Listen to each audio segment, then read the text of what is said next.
الله الرحمن الرحيم قل أعوذ برب الفلق من شر ما خلق ومن شر غاسق إذا وقب ومن شر النفاثات في العقد ومن شر حاسد إذا حسد. أعوذ بالله من الشيطان الرجيم. بسم الله الرحمن الرحيم. Qul a'udzu birabbil falaq. Surat Al-Falaq ini merupakan rangkaian dari surat An-Nas, yaitu disebut dengan Al-Mu'awwidzatain. Dua surat yang dijadikan sebagai permohonan atau minta perlindungan kepada Allah Subhanahu wa taala. Dan sebab turunnya juga sama dengan surat An-Nas. Ibnu Mas'ud radhiyallahu anhu memiliki mauqif tersendiri dengan surat ini. Diriwayatkan oleh Imam Ahmad dari Zir bin Hubaysh, dia berkata, aku berkata kepada Ubay bin Ka'ab bahwasanya Ibnu Mas'ud tidak menulis dua surat ini, Mu'awwidzatain, Al-Falaq dan An-Nas, di dalam mushafnya. Jadi dulu para sahabat itu menulis Al-Quran sendiri-sendiri. Ada mushaf Ali bin Abi Thalib, ada mushaf Ibnu Mas'ud, ya, dan seterusnya. Karena dulu para sahabat dilarang untuk menulis kecuali Al-Quran. Hadis-hadis tidak boleh ditulis karena waktu itu wahyu masih turun dan Rasulullah khawatir tercampur antara hadis dengan Al-Quran. Dikatakan Ibnu Mas'ud tidak menulis dua surat ini dalam mushaf yang beliau tulis. Dan dia berkata, asyhadu anna Rasulullah sallallahu alaihi wasallam akhbarani. Aku bersaksi bahwasanya Rasulullah sallallahu alaihi wasallam telah memberitahukan kepadaku anna Jibril alaihi salam qala, bahwasanya Jibril alaihi salam berkata kepada Rasulullah SAW, qul a'udzu birabbil falaq. Katakanlah wahai Muhammad, aku berlindung kepada Allah Rabb yang memiliki waktu subuh. Al-falaq itu memiliki makna yang banyak. Di antaranya adalah waktu subuh. Al-falaq dikatakan baitun fi jahannam, nama sebuah rumah di neraka jahanam. Ada yang mengatakan falak itu adalah lubang di neraka jahanam. Tapi yang paling sahih al-falak adalah waktu subuh, yaitu dari kata-kata falaqa. Falak itu membelah. Jadi waktu subuh sinar matahari yang membelah kegelapan malam. Makanya dalam ayat lain disebutkan falikul habbi wan nawa. Allah lah yang membelah dan memecahkan biji-bijian. Jadi biji itu dia akan pecah ketika mau tumbuh. Siapa yang memecahkan biji-bijian itu? Allah Subhanahu wa ta'ala yang menumbuhkan biji maksudnya. Faqultuha. Qala qul a'udzu birabbin nas faqultuha. Fa nahnu naqulu ma qala Nabi sallallahu alaihi wasallam. Ketika Rasulullah SAW disuruh oleh Jibril alaihissalam untuk mengatakan qul a'udzu birabbil falaq, katakanlah aku berlindung kepada Allah Rabb yang menguasai waktu subuh, yang menguasai subuh, maka aku mengatakannya, kata Rasulullah SAW. Demikian juga ketika disuruh untuk mengucapkan qul a'udzu birabbin nas, katakanlah aku berlindung kepada Rabb manusia, maka Rasulullah pun mengatakannya.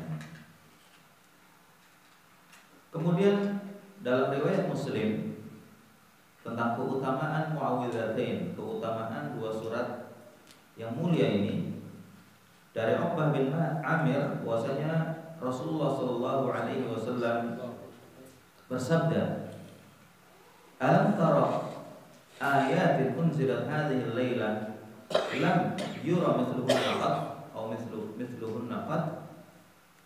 Tahukah kamu wahai Uqbah bahwa malam ini atau tadi malam telah turun kepadaku ayat-ayat yang tidak pernah turun, ayat yang serupa dengannya dari segi kemuliaan. Jadi ayat yang luar biasa, ayat yang manfaatnya untuk melindungi seorang dari gangguan makhluk halus, dari gangguan syaitan, dari gangguan tukang sihir. Tidak ada ayat yang menyamainya, kata Rasulullah SAW. Apa yang turun itu? Ayat yang turun itu, Qul a'udzu birabbil falaq, Qul a'udzu birabbin nas. Katakanlah, aku berlindung pada Rabb yang menguasai waktu subuh, dan aku berlindung pada Allah, Rabb yang menguasai manusia. Hadis ini diriwayatkan juga oleh Imam Ahmad, At-Tirmidzi, Nasa'i, dan At-Tirmidzi mengatakan hadis ini hasan sahih. Itu tentang keutamaan surat Al-Falaq dan surat An-Nas. Kemudian dalam hadis riwayat An-Nasa'i dari Anas bin Malik, dari Abdullah bin Abbas atau dari Ibnu Abis, dari Ibnu Abis Al-Juhani, bahwasanya Nabi Shallallahu Alaihi Wasallam bersabda kepada Ibnu Abis. Apa yang beliau katakan atau sabdakan? Ya Ibnu Abis, ala adulluka aw ala ukhbiruka bi afdali ma yata'awwadu bihi al-mu'awwidin aw al-mu'awwidun. Wahai Ibnu Abis, maukah kamu aku tunjukkan kepada suatu ayat atau surat yang paling baik untuk dijadikan perlindungan oleh orang-orang yang minta perlindungan? Qala bala ya Rasulullah. Kemudian Ibnu Abis mengatakan, tentu ya Rasulullah, saya mau. Kemudian Rasulullah SAW bersabda, Qul a'udzu birabbil falaq, Qul a'udzu birabbin nas. Aku berlindung pada Allah, Rabb yang menguasai waktu subuh, dan aku berlindung pada Allah, atau katakanlah aku berlindung pada Allah yang menguasai manusia. Dari Abu Sa'id, bahwasanya Rasulullah Shallallahu Alaihi Wasallam kana yata'awwadu min a'yunil jan wa a'yunil insan. Bahwasanya Rasulullah sering minta perlindungan pada Allah dari mata-mata jahat manusia dan jin. Jadi manusia atau jin itu bisa menjatuhkan orang ke dalam penyakit ain. Penyakit ain itu kalau di kita mungkin semacam hipnotis, jadi kekuatan pandangan mata yang bisa mempengaruhi manusia. Bahkan ainul hasid, pandangan orang yang dengki, itu bisa membunuh seseorang. Bayi ketika dilihat oleh orang yang dengki, itu bisa tiba-tiba dia sakit dan bisa meninggal. Bahkan unta pun bisa seperti itu. Kata Rasulullah, seandainya ada sesuatu yang mendahului takdir, niscaya ain itu mendahului takdir. Karena bisa memasukkan orang ke kubur dan memasukkan unta ke qidr. Qidr itu bejana yang untuk masak. Bisa mati unta itu. Gara-gara ada orang hasad dan dengki, kemudian dia menjatuhkan yang dia inginkan itu dengan kehasadan dan kedengkiannya. Makanya kalau kita takjub terhadap sesuatu, merasa melihat sesuatu yang Masya Allah, itu kita harus katakan Masya Allah HP-nya baru, Masya Allah bajunya bagus, Masya Allah anaknya cantik, anaknya ganteng, dan seterusnya. Supaya apa? Supaya kalau kita ada sedikit kedengkian, bahkan kadang-kadang tanpa kedengkian pun bisa terjadi, dipuji, tiba-tiba orang itu jatuh. Dan itu pernah terjadi pada sahabat Ridwanullah alaihim ajma'in. Mereka gak dengki, tapi karena takjub terhadap temannya, dikatakan sahabat yang kena ain itu kulitnya sangat putih, dan dia mengatakan, saya tidak pernah melihat orang yang kulitnya melebihi putihnya melebihi kulit dia. Jadi takjub terhadap putihnya kulit sahabat ini. Kemudian dia langsung jatuh pingsan. Yang dipuji ini, yang disanjung ini langsung jatuh pingsan, dan keluarganya mengadu pada Rasulullah. Karena diobati nggak bisa. Diadukan, ya Rasulullah, kenapa salah seorang di antara kalian membunuh saudaranya tanpa sebab, atau menyakiti saudaranya tanpa sebab? Tanpa sengaja itu, artinya dia tidak dengki dan iri, cuma takjub saja. Kemudian Rasulullah SAW menyuruh ditanya siapa tadi yang memujinya, kemudian disuruh untuk wudhu dan mandi. Kemudian bekas wudhu dan mandinya disiramkan kepada orang yang sakit atau yang kena ain itu, kemudian dia sembuh seketika. Jadi cara mengobati ain itu sangat mudah sebenarnya. Jadi suruh wudhu atau suruh mandi, kemudian bekas mandi dan wudhunya digunakan untuk menyiram orang yang terkena ain itu langsung sembuh seperti tidak ada penyakit sama sekali. Ya. Fa idza tusiltum faghsilu atau faghtasilu. Apabila salah seorang di antara kalian diminta mandi, jadi disangka dia yang melakukan ain. Kalau memang diminta mandi, mandilah. Supaya apa? Supaya airnya bisa untuk mengobati temannya yang barangkali sakit. Dan jangan tersinggung. Kadang-kadang nggak sengaja. Kalau diminta mandi, jangan tersinggung. Kan orang merasa, oh kenapa saya dituduh? Padahal saya bukan. Kalau diminta mandi, mandilah kata Rasulullah SAW. Siapa tahu itu jadi obat. Ya, seperti kondisi sahabat yang terkena ain itu. Dan kita yakin bahwasanya sahabat nggak dengki, tapi gara-gara memuji atau menyanjung temannya itu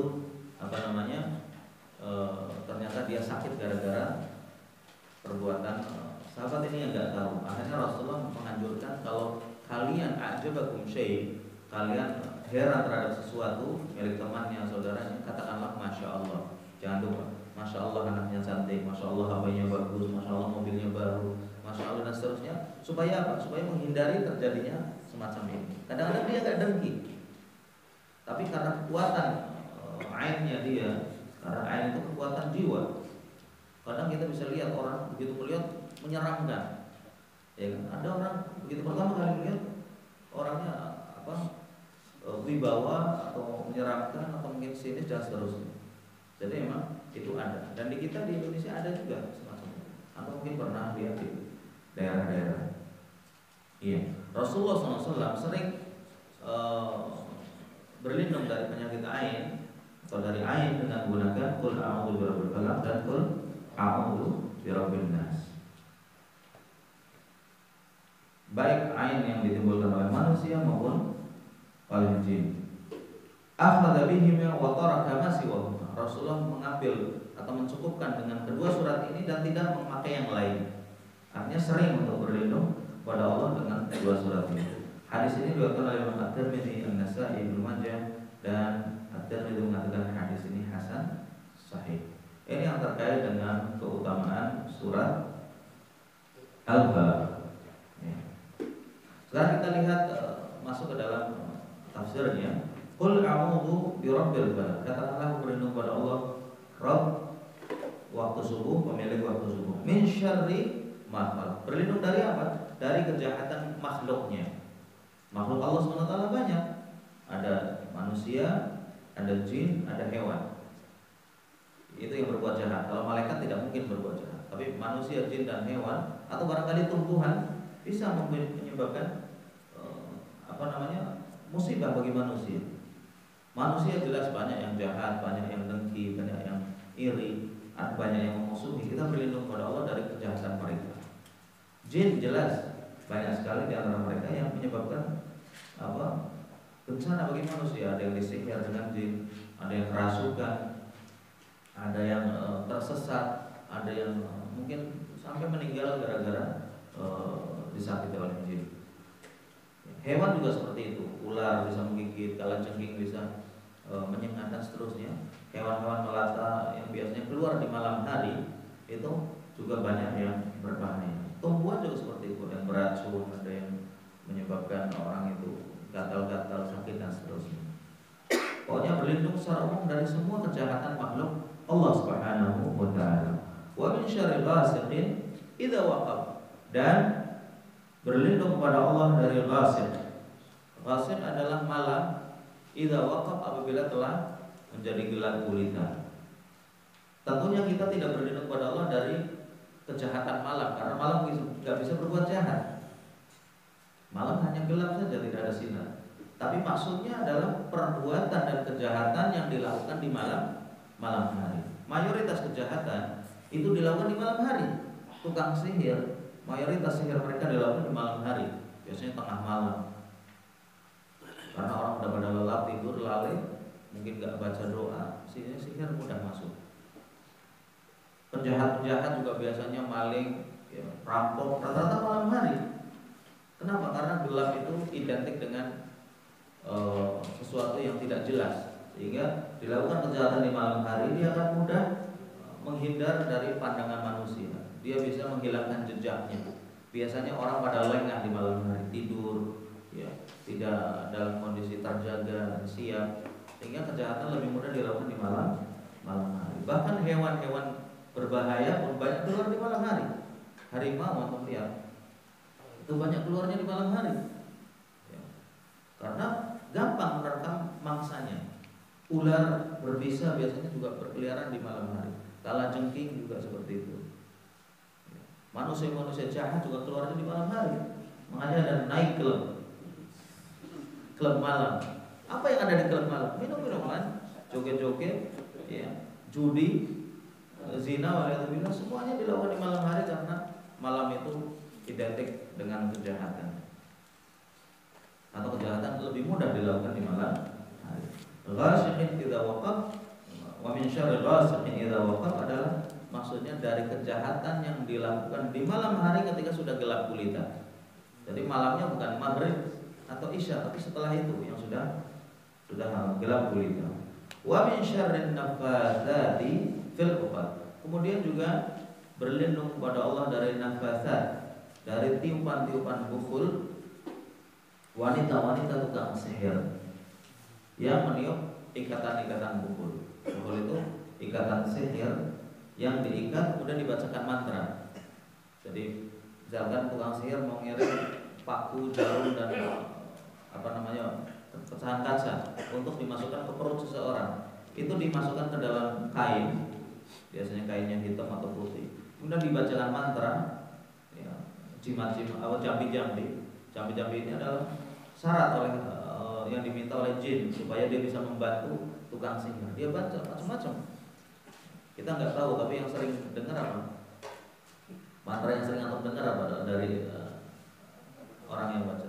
Satu. Kong Wileng biasanya.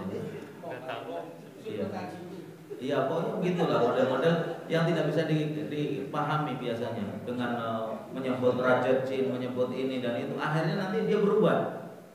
Sihir yang mau dikirim itu dari benda keras itu berubah menjadi sinar. Biasanya menjadi bola api, menjadi cahaya, dirubah sama jin sehingga dia bisa masuk ke perut orang tanpa melukai orang tersebut. Tahu-tahu udah di dalam. Mungkin melalui rongga mulut, mungkin melalui isapan napas, atau mungkin melalui pori-pori kulit. Jin mampu. Jadi kalau dicek secara medis itu aneh, nggak ada yang robek, nggak ada yang luka, tapi dia udah ada di dalam. Bagaimana caranya? Ya caranya tadi dirubah oleh jin menjadi benda halus, ya, seperti cahaya, seperti api, ya, seperti angin. Oleh karena itu kalau orang tidur nggak berdoa bisa kemasukan sihir atau guna-guna atau santet dan semacamnya. Wa min syarri nafatsati fil 'uqad, dan aku berlindung padamu ya Allah dari nafasat, wanita-wanita tukang sihir yang suka meniup tali-tali bukul. Kenapa di sini disebutkan nafasat? Tukang wanita-wanita, bukan laki-laki, bukan nafis, bukan nafisin, tapi nafasat. Karena kebanyakan tukang sihir itu wanita, perempuan. Makanya dalam cerita ada nenek sihir. Apa tuh dengar ada kakek sihir? Mak lampir, bukan Pak Lampir. Ya kenapa? Karena memang mayoritas tukang sihir itu perempuan dan wanita. Kenapa? Karena wanita dia lebih mudah dipengaruhi oleh jin dan setan daripada laki-laki. Wanita itu lebih mengikuti perasaan, emosi. Makanya kalau dimaki-maki sama istri gara-gara gak kirim uang atau terlambat, itu jangan heran karena wanita sangat mudah terbakar emosinya, sangat mudah terbawa oleh perasaan. Tiap bulan dikasih jatah, giliran terlambat sebentar udah antum disalah-salahin, dikiranya punya istri baru segala macam. Ya harus sabar, memang tabiatnya seperti itu. Ya, cepat gitu reaksinya dan mudah dikuasai oleh jin, mudah dipengaruhi, makanya tukang sihir kebanyakan wanita dan wanita mudah dipengaruhi oleh mereka sehingga jin lebih suka sama tukang-tukang sihir wanita. Sekalipun tukang sihir laki juga banyak, ya tukang-tukang sihir laki juga banyak. Tapi mayoritas dan jumlahnya lebih banyak perempuan sehingga di sini disebutkan karena lebih banyak. Wa min syarri hasidin idza hasad, dan berlindung padamu ya Allah dari hasid, orang yang dengki apabila ia dengki. Hasid orang yang hatinya jelek, ya, penyakit hati. Hasad itu penyakit hati, itu tidak suka dengan kebaikan yang dimiliki oleh orang lain. Dan hasad ini jeleknya bukan hanya nggak suka, tapi dia berharap supaya kebaikan orang itu hilang dan berpindah kepada dirinya. Ini ada disebut hasad. Ada yang mirip dengan hasad, namanya ghibtah. Ghibtah itu dia memiliki keinginan seperti yang dimiliki oleh temannya, nikmat yang dimiliki oleh temannya, namun dia tidak mengharapkan hilangnya nikmat temannya, tidak menginginkan hilangnya nikmat itu dari temannya. Nah, ini boleh kalau ghibtah itu boleh. Kenapa? Karena Rasulullah SAW menyebutkan la hasada illa fitnatain. Tidak ada iri yang dibolehkan kecuali pada dua kondisi atau dua orang. Yang pertama, rajulun atahullahu ilman. Yang pertama adalah orang yang diberi ilmu oleh Allah SWT, kemudian dia mengamalkan ilmunya dan mengajarkannya kepada orang lain. Ini kita boleh iri sama dia. Namun iri yang dimaksud di sini hasad ini adalah ghibtah, yaitu iri yang dia mengharapkan pada Allah diberi nikmat yang sama, ilmu yang sama, tapi tidak mengharapkan hilangnya ilmu dari saudaranya. Kalau dia mengharapkan hilangnya ilmu dari temannya, berarti hasad dia. Ya, bukan ghibtah. Yang dibolehkan dalam hadis hasad ini maksudnya adalah ghibtah. Wa rajulun atahu Allahu malan. Kemudian yang kedua, orang yang diberi harta, kita boleh iri sama dia. Fasallatahu ala halakatihi fil haq, yang dia habiskan hartanya itu untuk kebaikan. Dia sedekah, dia bangun masjid, dia biayai majelis taklim, dia biayai anak yatim, dimanfaatkan untuk kebaikan. Kita boleh ngiri, oh subhanallah, si fulan kaya, tapi kayanya membuat dia taat kepada Allah. Saya pingin seperti dia. Itu boleh berdoa, ya Allah saya berikanlah kekayaan seperti fulan supaya bisa menolong kaum muslimin seperti dia. Boleh. Tapi dengan syarat apa? Dengan syarat tidak mengharapkan mudah-mudahan mobilnya tabrakan, rumahnya kebakaran, keluarganya cerai-berai. Enggak. Dia minta supaya sama saja, tapi tidak mengharapkan hilangnya nikmat dari saudaranya, maka ini boleh. Yang seperti itu boleh. Selain itu nggak boleh hasad, tidak boleh iri dan dengki, kecuali pada dua hal ini. Baik, itu yang terkait dengan tafsir singkat dari surat Al-Falaq. Mudah-mudahan kita bisa memahaminya dan bisa merenungi isinya, kandungannya, dan tentunya kita gunakan untuk memohon perlindungan kepada Allah Subhanahu wa Ta'ala. Dan itu merupakan surat dan ayat yang luar biasa. Kalau kita takut pada sesuatu, bacalah ayat ini. Insya Allah setan dan jin tidak akan bisa mengganggu antum. Bahkan untuk mengobati, meruqyah itu bagus. Al-Falaq, An-Nas dan Al-Fatihah itu sudah cukup untuk meruqyah orang yang terkena jin. Baik, terima kasih. Subhanakallahumma rabbana wa bihamdik, asyhadu an la ilaha illa anta, astaghfiruka wa atubu ilaik. Dibaca tiap